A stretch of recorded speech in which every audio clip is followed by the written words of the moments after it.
vos bilans lecture et c'est parti. On commence avec le roman Vive la reine des citrouilles, la suite de la série L'étrange Noël de Monsieur Jack. Le premier tome était donc un simple résumé du film, ça m'avait plutôt déçu, mais j'avais hâte de découvrir cette suite qui se passe à travers les yeux de Sally. Donc voilà, l'édition est très chouette, c'est un joli brochet jaspé très agréable, je le trouve très beau. Côté histoire, ça s'adresse à un public plus jeune que moi. Je pense qu'on est vraiment sur de la littérature jeunesse, qui fait que des fois ça se ressent et c'est un petit peu dommage dans la lecture, mais surtout parce que j'aime les titres un peu plus matures. C'est pas vraiment un point faible, c'est plus subjectif. En termes de points faibles, je dirais qu'il y a d'énormes longueurs dans cette histoire. Vraiment, il y a des moments qui auraient pu durer tellement moins longtemps et qui étaient assez longs à lire, et ça, c'est dommage. Point positif, j'ai beaucoup apprécié la plume qui correspondait parfaitement au personnage de Sally. Il y a plus d'une fois où je me suis dit « Oh tiens, c'est joliment choisi, joliment écrit, c'était très agréable à lire ».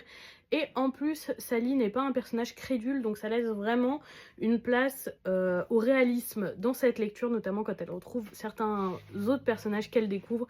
Il y avait pas mal de réalisme qui était très agréable. Globalement, c'était une bonne lecture, mais peut-être pas un titre que je relirais. C'était bien pour lire une fois, mais il y avait trop de longueur pour que je prenne du plaisir à le relire.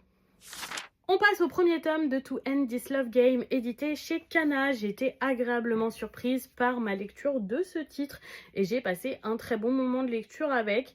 C'est une romance mais qui change vraiment avec une formation du récit un peu jeu entre nos deux personnages. Un petit peu à la Kaguya-sama Love is War, alors très globalement, hein, mais pour vous donner un style.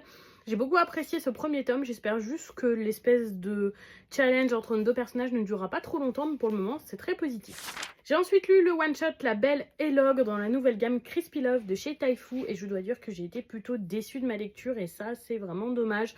En fait le titre est très bon, l'univers est hyper complet et très riche, mais franchement le format one-shot pour moi n'était pas du tout adapté. Ce titre aurait dû être une série, on le sent parce que la relation entre nos deux protagonistes va tellement vite que c'est très irréaliste. Et ça m'a vraiment bloqué dans ma lecture de voir une relation qui évolue à cette vitesse-là.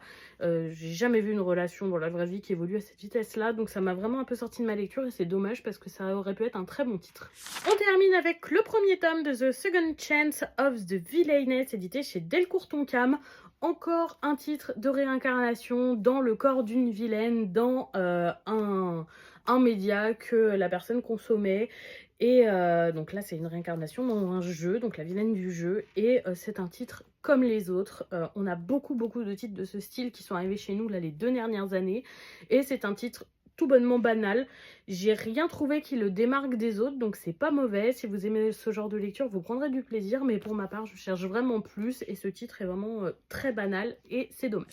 Et donc voilà pour ce bilan lecture. Dites-moi si certains de ces titres vous tentent, ou si vous les avez déjà lus, je serais curieuse de vous lire dans les commentaires. Bonne soirée tout le monde!